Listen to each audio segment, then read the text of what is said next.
push it hard at the beginning, but also be gentle with yourself, meaning that look at the big picture. Work hard, but take care of your mental health. Work hard, but be kind to each other.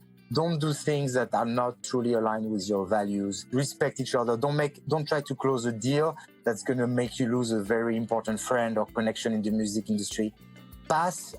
Be willing to pass on some stuff that may be a lot of money or like the deal of your life if you feel like it's not aligned with your principle.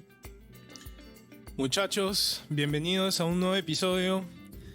El día de hoy hemos tenido una entrevista con Emilien Moyon, que él es el director de programa de Berklee Valencia de la maestría de Global Entertainment and Music Business, que es una maestría enfocada en lo que es todas las nuevas tecnologías, innovaciones dentro de la industria de la música y el entretenimiento que se están desarrollando hoy en día.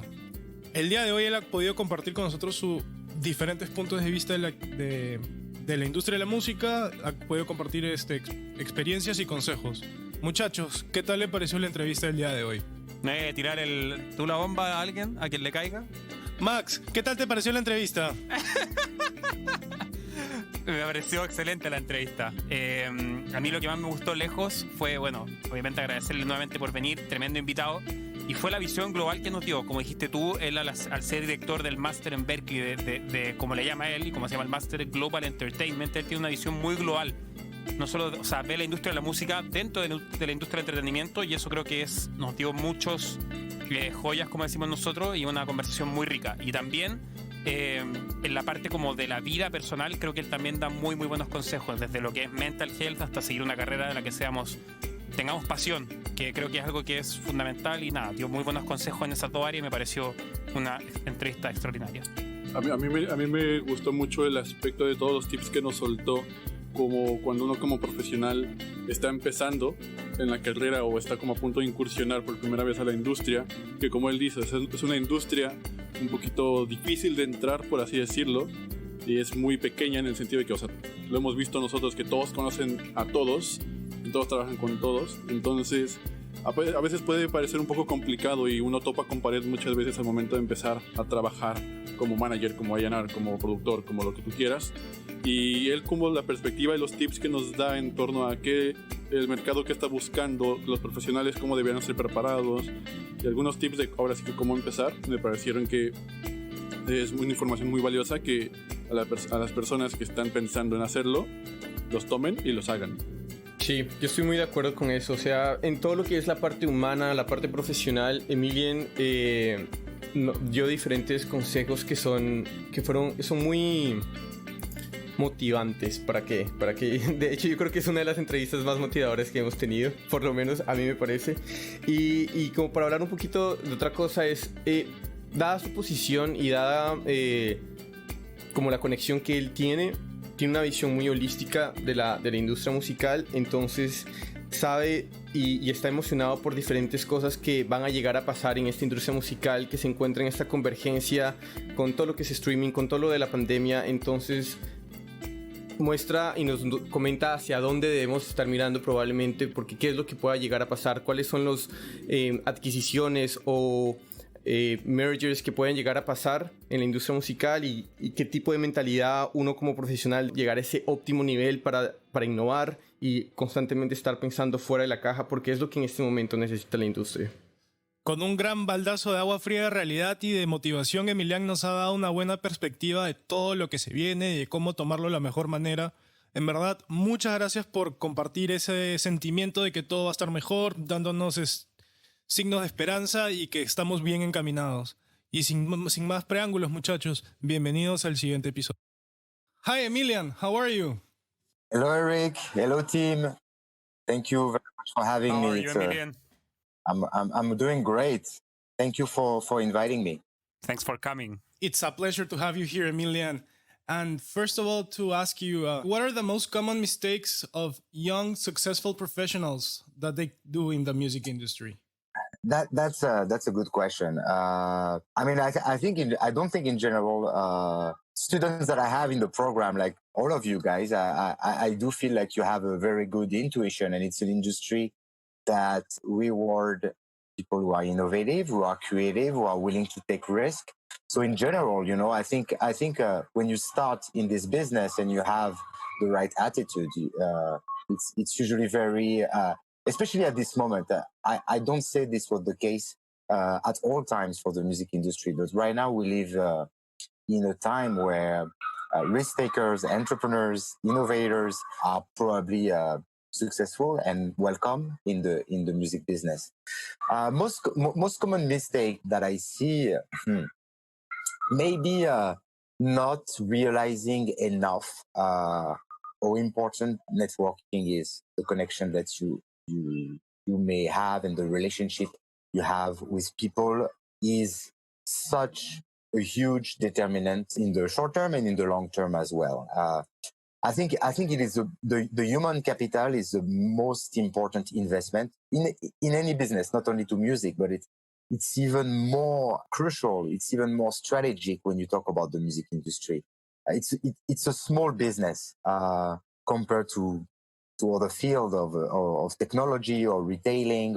If you compare the music industry to an Apple or an Amazon, you in terms of revenue or in terms of workforce, you realize that it's a small business, and because it's a small business, the relationship you have with people is extremely important. So you've been in the graduate program and you've seen how much I repeat and I sound like a broken record to invite you to start making connection, to start investing in your close network. I think it's something that sometimes people don't do enough. They go solo, or they try to rely on their own skill rather than asking for help or collaborating in the early stage in their career. I think it is something that really needs to be your priority for a successful career in music. That's amazing. Yeah, I think that we all have seen how network basically opens doors for you in the music industry.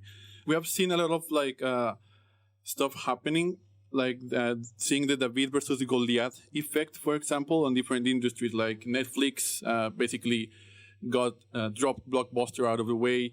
Uber and taxi drivers, Kodak and mobile digital cameras. We have seen this kind of disruptive companies going into the already established businesses and industries. And we have also seen this happening in the music industry, like Spotify, when taking away a little bit or solving the problem about piracy. And I wanted to ask you, what do you think are the main factors that made these new market entrants become disruptors in already established industries? Well, I mean that's a question that I love. That's a topic that I actually study in my own research for my PhD, and so I got the opportunity to study the evolution of the music industry between 1998, which is the year Napster was introduced, and 2008, which is a few years after Spotify started their business. I mean, Spotify was a very different company in 2008 than it is today, but that's a question I really wanted to investigate through this research, trying to understand why a Sony Music, for example, who had an empire, including electronical products, including devices, including manufacturing plant, including technology, including music catalog, why a company like Sony Music was not better equipped than an Apple Music to disrupt or to change or to lead that digital transformation in the music industry. And there's more than one answer to that. I think the main factor is related to innovation and cognitive models of leaders. In changing, innovating, doing things differently is probably one of the most difficult things for human beings. For us at many different levels, for organization, for leaders, we often hear, don't change a team that's successful, or when you do a thing a certain way and you receive positive feedback or reinforcement, we are wired in a way that we're going to tend to repeat the same thing over and over again. The record industry for many, many years was making a lot of money with one way of doing business. Recording, the 1 to 10 rule of thumb rule, when you would invest in 10 artists and you would know that one of them would probably have a huge or a substantial return on investment that would finance the 9 others. You would then try to develop them internationally, and then you would sell records through the same distribution channel that were physical. And the more global the artist was, because the cost of producing the support, and especially during CD era, there was a lot of margin in this way of doing business. So basically the same model was applied for the vinyl record, for the cassette, for the CD, becoming more and more profitable because the cost of production were progressively reducing with technology. So for generations, the record industry was making more and more money doing the same thing. And the whole industry was basically structured around one way of doing business that was set by recording companies. And all of a sudden, well, Napster came out, and even though now you can read in books, and it's very easy to say, look, the record industry didn't have a good answer, or they were slow to respond. Actually, they tried to respond quite rapidly, and they were the first one to start distributing music digitally. But they applied the same logic that they always applied, that they always knew. They started by bringing digital catalog of CDs to sell mail distributed CDs, and obviously in front of a Napster that was already distributing digital file, it was not the appropriate answer. But when you have an established model, the way of doing business, and especially cognitively, when you're used to doing the same thing over and over, it's very, very difficult to change. And you use the example of Polaroid. The camera industry was based on kind of like a razor blade business model, where you would sell a camera for cheap, and then you would make money selling films. That was the way you would make money in the camera industry. Well, Polaroid actually invented the instantaneous development, but they thought it was not the technologies that would suit the model of the industry. So they kind of shot themselves in the feet and said, we're not going to develop this technology. So another company eventually beat them to it with digital cameras, even though it was they were more advanced on that technology. And the same thing happened to the music business. I think those cognitive models that they felt was the right way of doing business went in the way of thinking innovatively, thinking outside the box.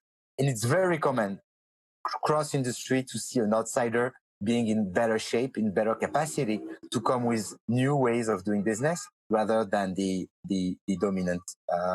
It's kind of like the rules of the jungle, you know, like when if you ask the tiger to become a good fisherman in the sea to catch fish, you know, they might be a good predators, but they are not equipped for the new environment. And so what happened with Apple, what's happening with Spotify, having companies that are coming outside of the music industry, being able to come up with something that is more suited to a new environment is a story of business. There are multiple examples. And I think this is the most important part of the answers.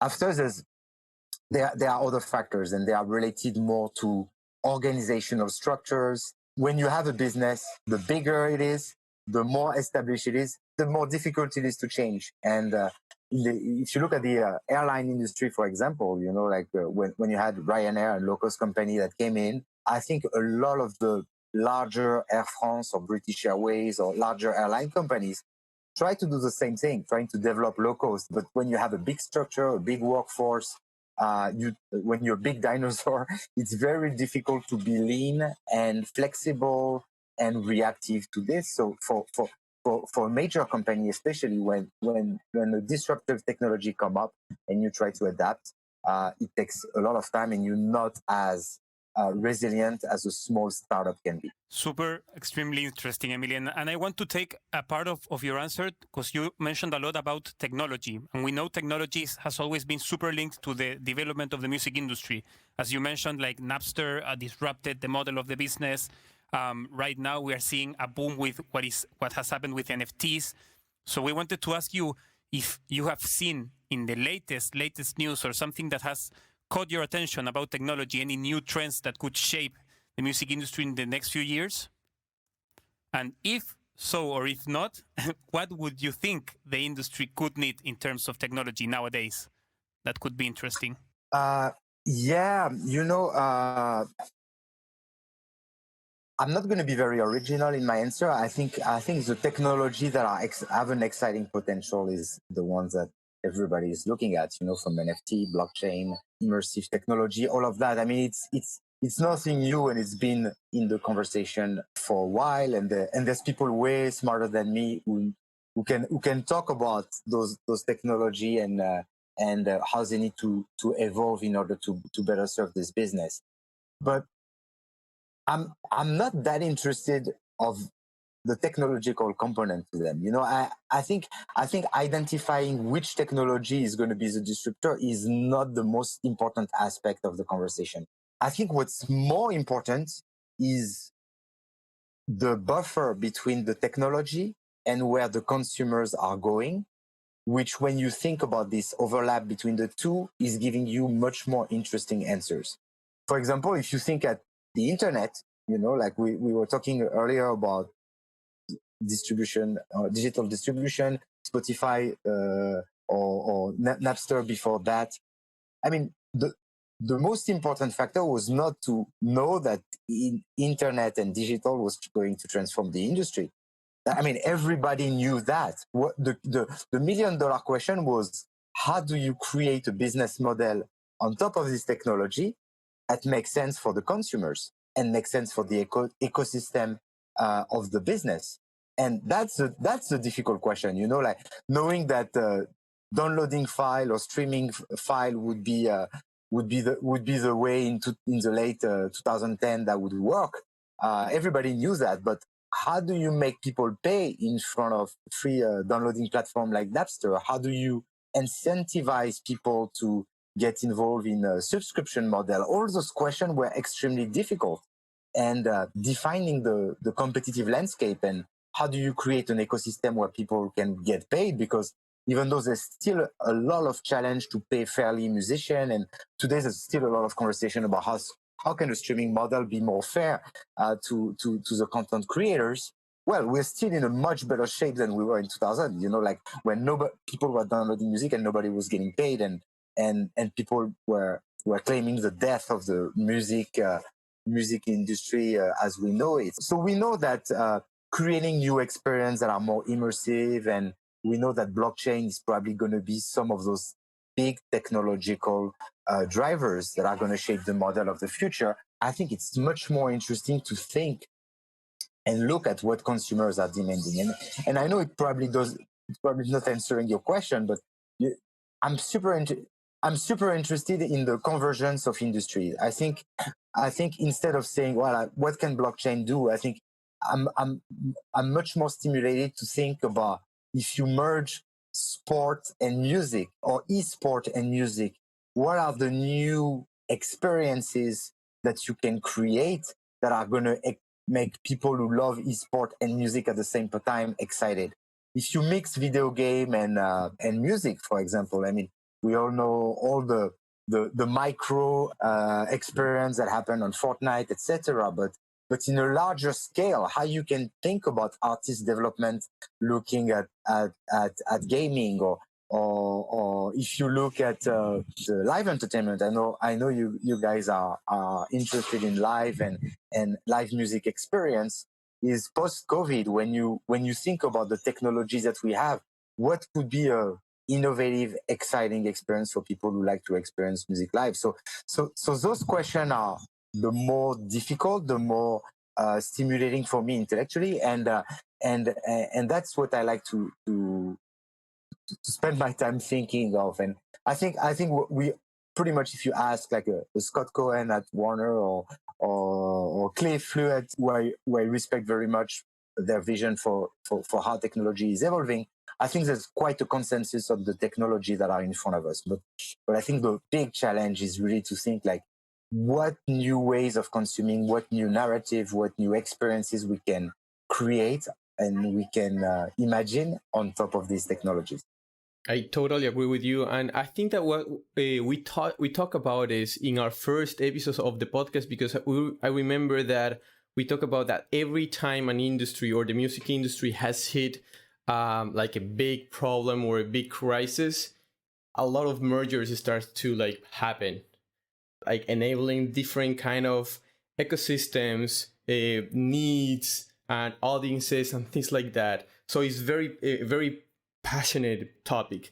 So now diving a little bit more into the human side of the business, like now the music industry is in a big change, addressing all these social responsibility and issues that are rising in the industry. How have you perceived that this adaptation is gonna go throughout the years, and how do you foresee it will continue now that we have woke generations coming to the industry? I mean, I'm going back to my first answer. Change always takes times, you know, and when it comes to social issues or social justice or ethical question related to the music industry, we need to look at the small picture. We need to look at the day to day, you know, and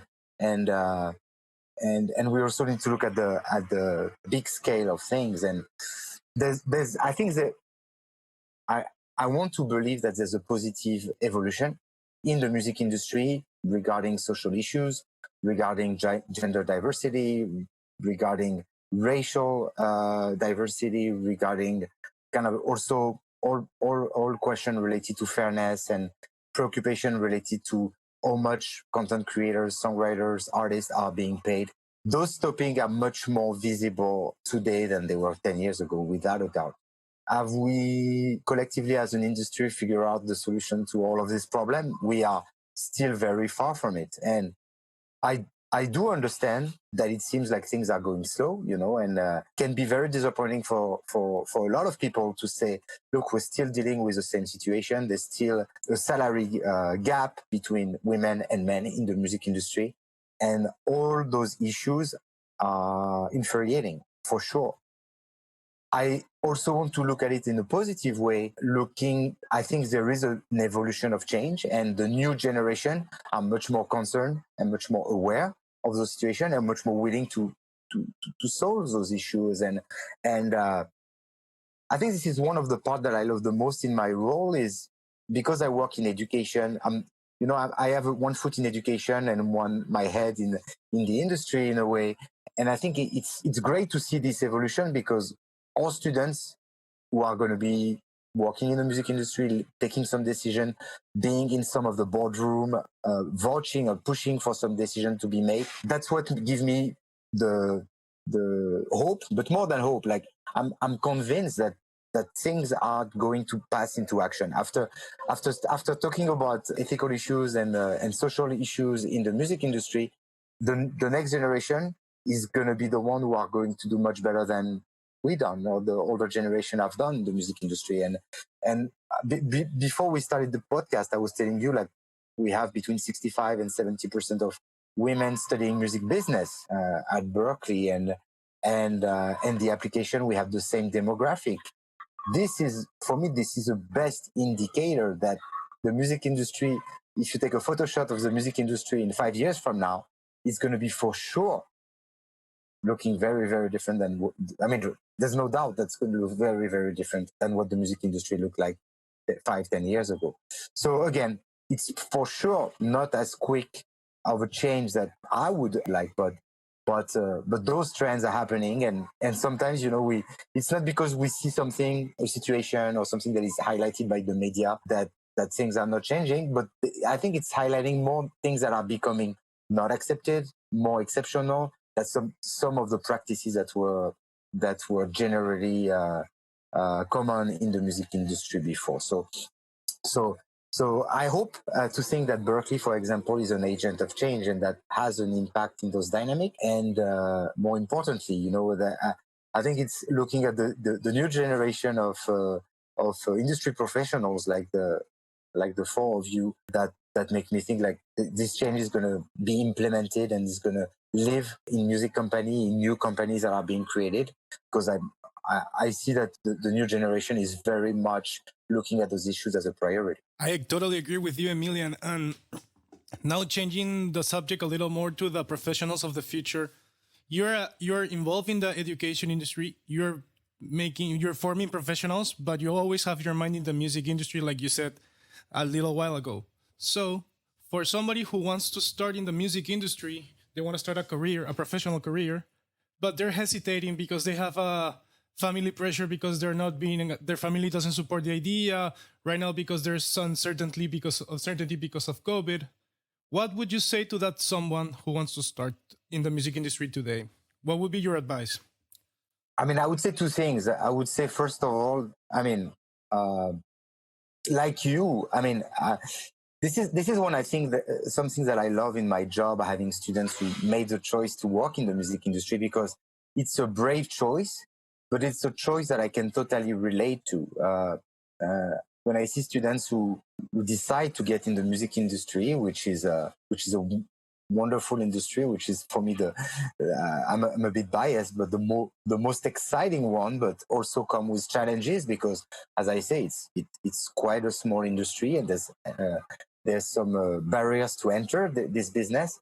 But people who make the choice to work in a field they are passionate about, that's the kind of people I want to be surrounded with. And I made that choice 15 years ago. You know, when I was in my late 20s, I contemplated several avenues for my career. And I could have chosen the avenue of making money and making the most money as possible, working in an industry that may not have been the area I was passionate about. But at that time, I chose to connect with an area that I was passionate about, which was education and it was music. And the job, I'm lucky to have a job today that is at the intersection of my two passions. And I'm telling you that there's not been any day in my career that I've regretted making that decision. So for somebody who's deciding, like, should I be in the music industry or should I be somewhere else? My answer would be, first, like, what is your passion? I mean, if you're passionate about tourism or about traveling and not so much about music, well, then you have your, but following your passion, I think, is the most important, most vital and obvious thing to do when you choose a career, because I think it's easy through society to think that, well, in your adult life, you have two chapters, two separate areas. You have your personal life and you have your professional life.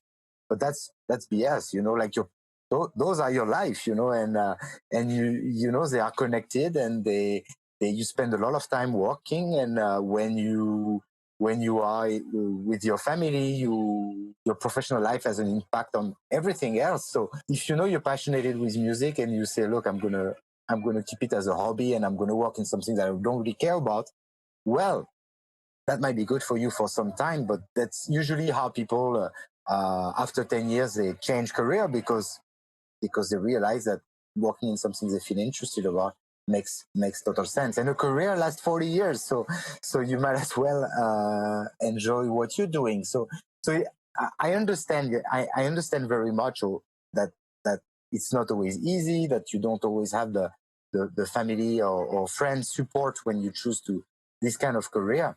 But some people will disagree with that you will find people who support the counter argument. But I think it is such an important thing to love what you're doing. It can sound very cliche, but to enjoy, you know, like to not see your life as, okay, I'm going to work for 11 months and I'm going to for one month I'm going to enjoy life. This is not a way of living, you know. I'm happy, and I hope the four of you will live a life where you enjoy every day, and a day of work is a day you're enjoying what you're doing. And I think that's why our students choose to invest in their career in music, because this is such an exciting industry. This is a place where you can have a lot of fun. It's a community of people where you find super interesting, talented people who love what they're doing, and that makes your career really fun. So that's the way I want to live my life, and I think I would try to convince everybody that I can speak to, that it's a nice way of strategizing your career. Absolutely, and like talking about passion in the music industry, especially, many people think actually nowadays that you have to know music to work in the music industry, and that's not necessarily the case. Many people that listen to us might think that if you don't know music or an instrument, you can't work in the industry, and that couldn't be more far away from the reality. So an example of this is like a rise in the demand for data analysts that has been huge in the latest years in the music industry. So we wanted to ask you, like, what have you seen in these latest years? Like, now that data is the new thing, but like, what do you think is going to be the next big step different companies will be looking for, or what's the next that skill set that companies and professionals are looking for in the music industry? I mean, I think there's 2 or 3 questions in your question. I'll start with the first one. For sure. I mean, there's a nuance here. I am not a musician, and I've always been a strong voice within my community and within Berklee to say that the music industry is an industry where you need diversity of skills. And as much I'm talking about the music business, in the music company, in executive roles, in entrepreneurs. We need a diversity of skill, which means that we need people who are very strong creatively and artistically. And we also need people with other strengths, which means that some people who may not be good, talented musicians, but may have another skill somewhere else, have legitimacy and have value to bring to this industry. And that's kind of like the approach I have when I select students in the graduate program in music business. Is I want a balance of skills, people who have different talents, and I cherish very much people who do have an artistic talent, but it's not a requirement to go in the program. And as you know, we have a lot of people who are not musicians. So I wanted to make that as an initial statement. Any company, music business or not, the diversity of talent, and if they can work well together, it's like a good paella, like those ingredients will taste even better when they are associated one to another. And you're right, like data analysts and people who understand more generally technology is now something that is cherished by the music industry, and there's a lot of job in this area, and that's a good example of that somebody who has good analytical skills, who are good in business, who are interested in technology, can find a job in the music industry, but more than that, being a strong contribution nowadays. And so I think it's my statement is this business of music need all those talents together to be healthy, to evolve, and to be able to innovate. We were talking at the very beginning of this podcast about the music industry having some challenging adapting to the digital evolution. And I think to some extent, something I didn't talk about, I was telling you there's many ways to answer that question. One of the problems is that the record company were too homogeneous in terms of skills. There was not enough diversity of skills to be able to think outside the box, be thinking with an optimal level of innovation, of creativity to those new models. And I think this is something that has changed in the music industry. Like now, music companies are aware that they need people who are creative, people with an analytical background, people who are problem solvers, etc., etc. And now I'm moving to the last part of your question. What are the skills that the music industry in the future will need more and more? I think there's two things. In terms of our music consumption, it is now a fact that our music consumption is now more globalized than ever. Like now, nobody care. I mean, very few people care if have a problem listening to music that is not in their native language. People listen. They have playlists mixing music from all around the world.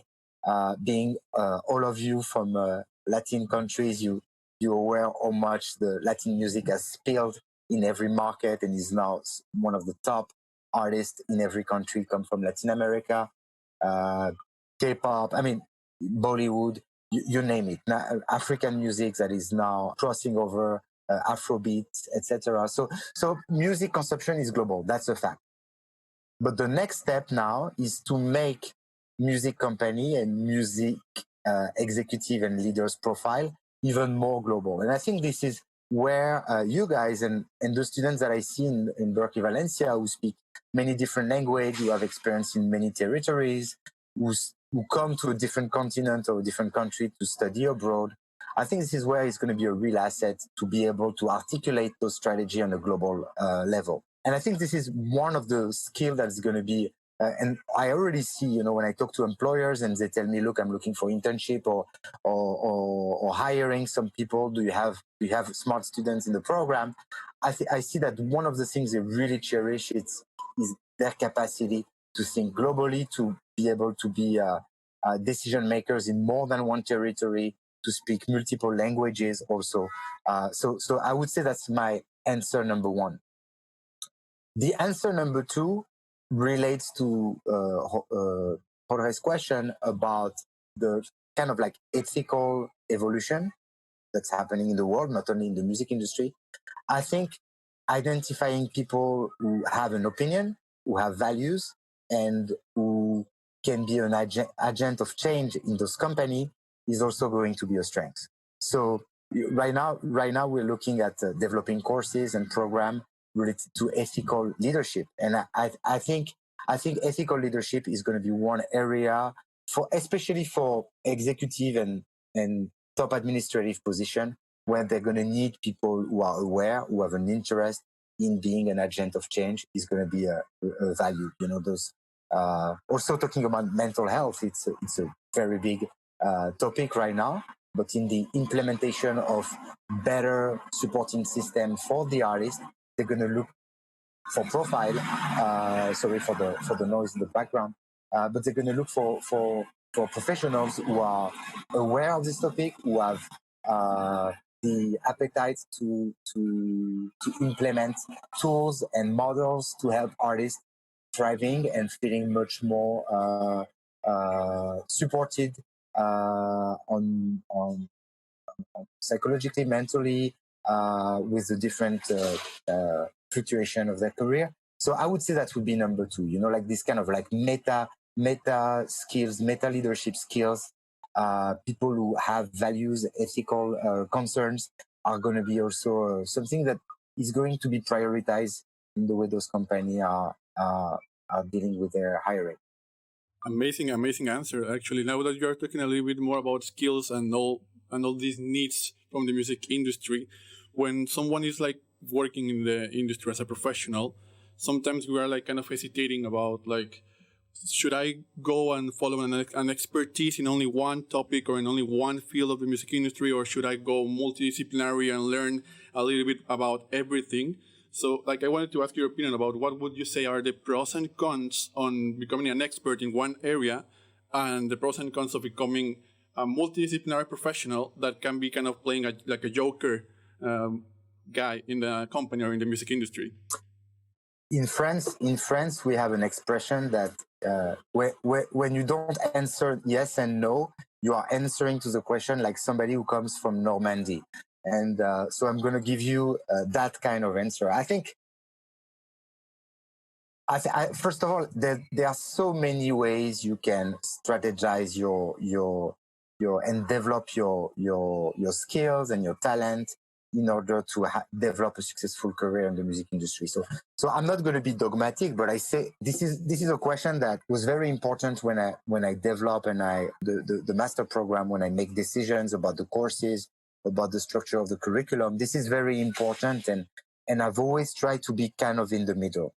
Like I say, I think the music industry in the past may have not had their full, may have hit some challenge evolving or taking full advantage of opportunity, because it may have been the music company may have been too much in silos. Like record companies were doing business on one side, and live companies were doing their own part of the business, and publishing company were there, and there could have been maybe more transversality, people who were navigating more from one side to another. So that being said, I think versatility and people who learn to develop their skills and their activity in the music industry in a holistic approach, understand the transversality of the music industry, what's happening in live, what's happening in record, what's happening in technology, what's happening in Bollywood, what's happening in video games, what's happening in e-sport.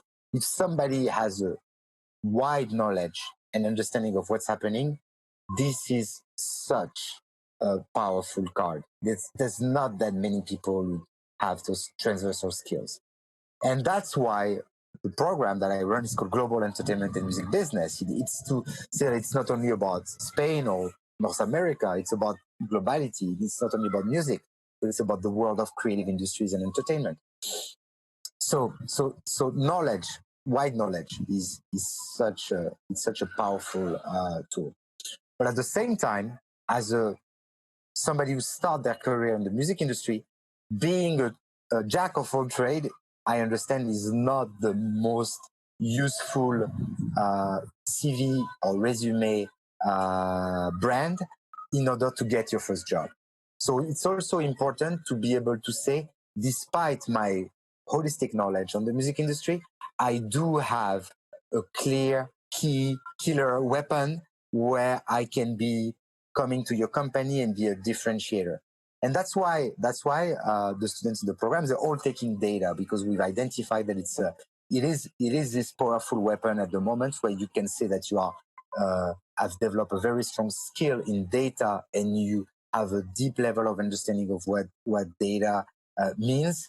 It's something that during this selection process is going to make a differentiator to the other applicants. And I know that some of you have already played that tool successfully in your job search process. And we keep looking for those tools, and that's why I was saying, like, being aware of those ethical topics or of those social issues, and having the toolbox to be able to address those questions in a leadership way is also something we try our students to develop, because we think that it's going to be another of those cards that are going to make you and have a competitive advantage when you apply for jobs. So this is my answer, is that in the base case scenario, and that's what we're trying to achieve, which is not easy, having a holistic knowledge, understanding everything from the most business topic to the most creative approach of what's happening in the studio with the artist, while being able to have one card of saying, this is my key technical skill or competence that differentiate myself to anybody else. If you manage to have that, plus, in addition to that, a strong network when you start in the music industry, I think you have a very good potential to be successful in this business. Definitely. And I also wanted to save one part that you talked about previously in 2 questions ago, about you talked about how global the industry is, and now that basically the master program is called Global Entertainment and Music Industry. And for me, with the term globalization, the very first idea that comes to mind is people from different cultures, from different backgrounds, putting in all together, trying to accomplish something, So you have people with different experiences, people with different mindsets, and it's just basically a nice way of possibilities. And it's really interesting how these kind of teams work, But I wanted to ask, what are the main challenges when it comes to creating teams or having these kind of teams of diverse people working that come from different backgrounds? I have a slide in my entrepreneurship class that says diversity is the best thing to do as a leadership approach until you start doing it, because I mean, diversity is, there's a lot of research that demonstrate that diversity in a team, heterogeneity of talent, of skill, etc., is probably one of the main factor of some of the most successful team. And you look anywhere from Pixar to Google to record companies, to the leaders that have had a purposeful have made a purposeful effort to build a diverse team are outperforming anybody else. But it's more in the implementation and the execution that it's challenging, because we all know, we have this natural instinct when we don't know people, or when we from when we were a kid and we're alone in the playground, where we naturally tend to go toward the people who look like us, who think like us, who behave like us, which is a natural human things that we must, as humans, overcome. And it's like we have a very diverse group of students who speak many different languages.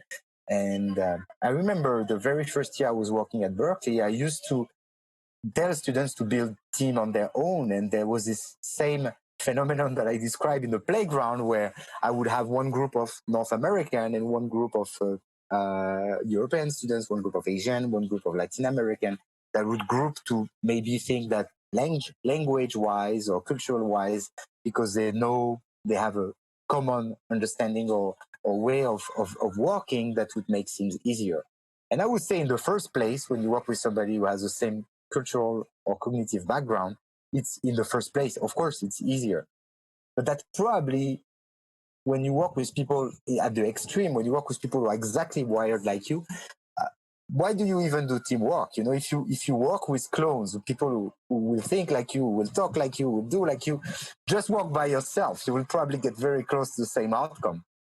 The real beauty of working in groups is when you have people who tell you that they disagree, people who challenge you, people who bring ideas that you would have never thought about, people who get you an invitation to learn the things you don't know. Like people who come out of the blue and say, look, as we're trying to think about the next new ways to consume live festival, in my country, in Colombia, this is a festival that you never heard of, and that's going to blow your mind. This is the beauty of working with people who come from a totally different background. They can surprise you, they can shock you, they can push you out of your comfort zone.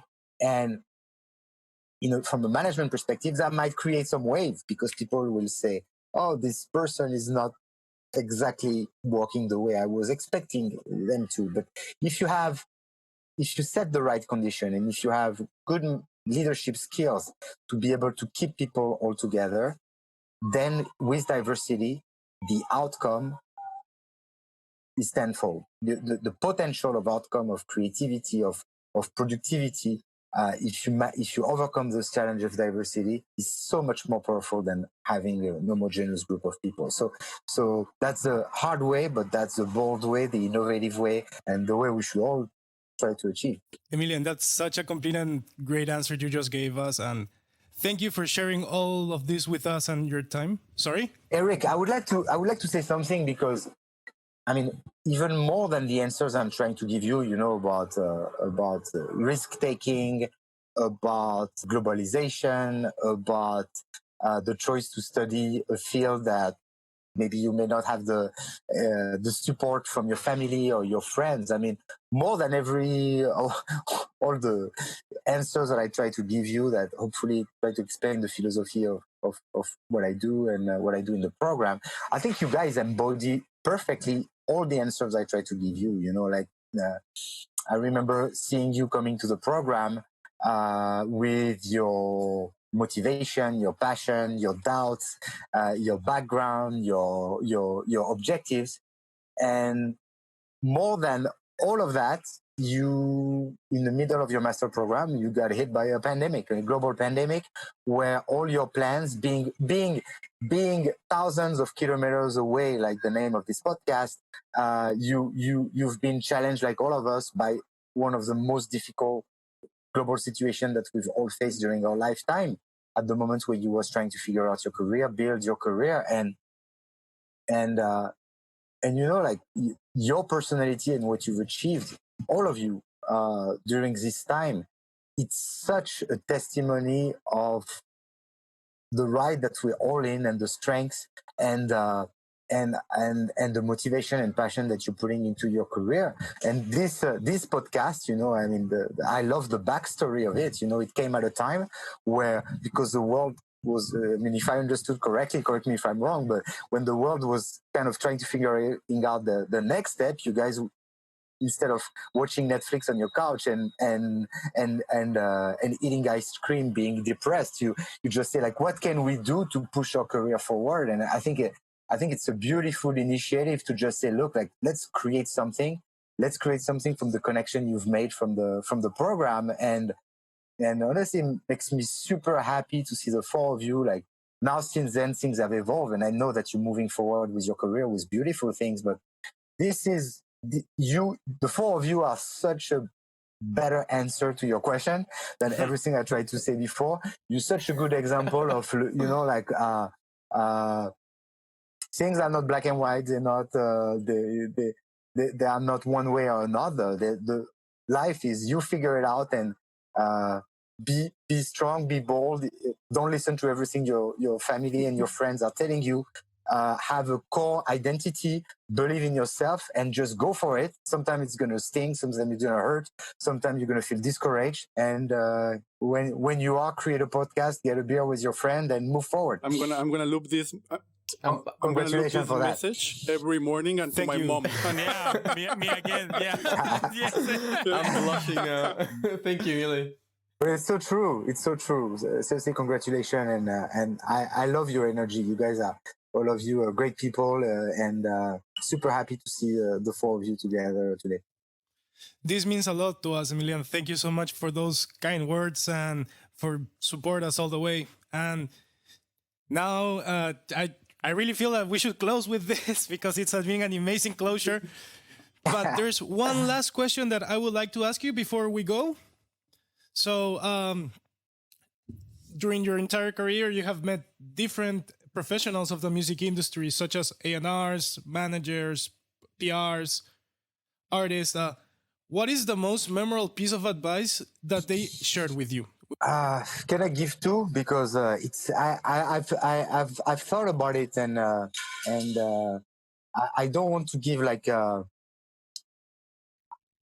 I want to give a well-rounded, realistic answer, and I would love. I mean, I've heard many great advice, and from the guests we have in the seminar. Every time I'm a student of the program too, and I learn so much from all those great professionals. And the first one I'm going to say is a comparison I heard between cycling and developing your career.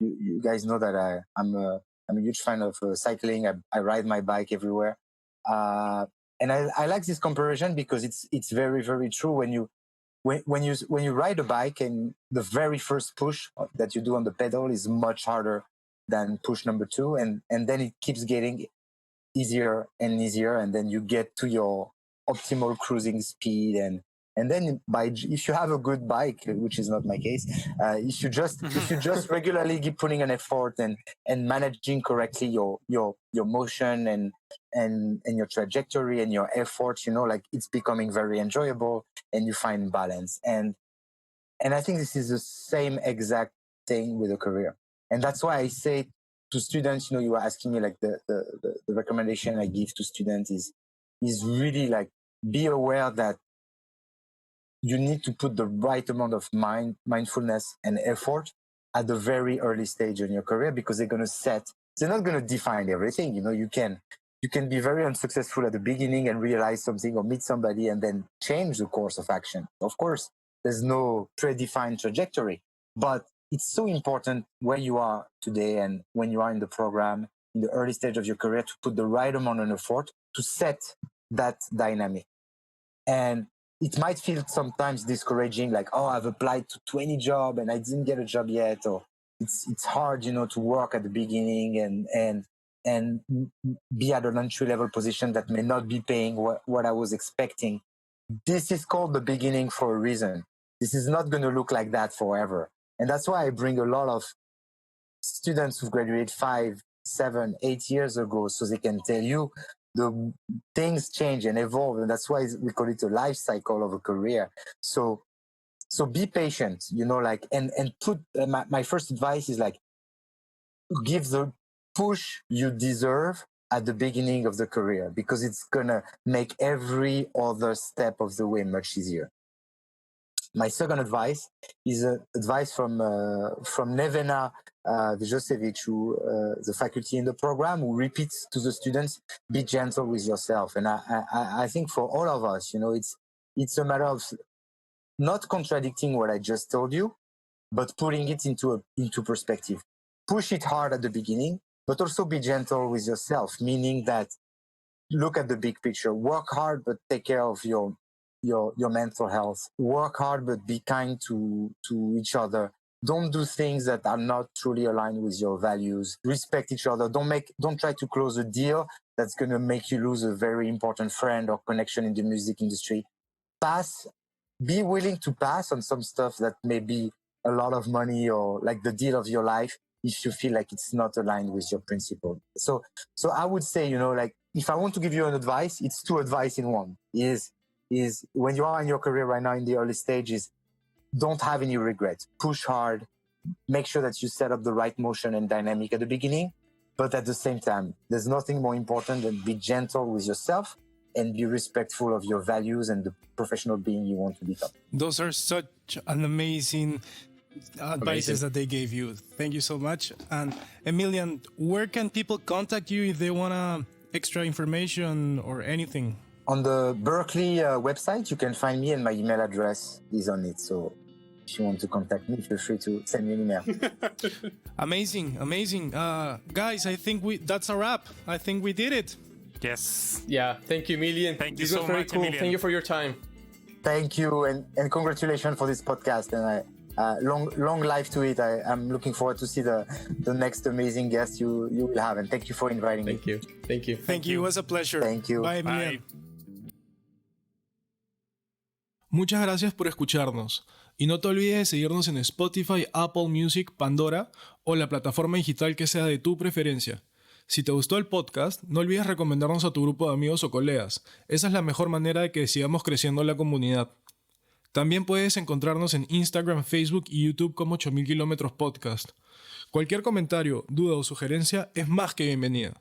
Nos vemos en el siguiente episodio.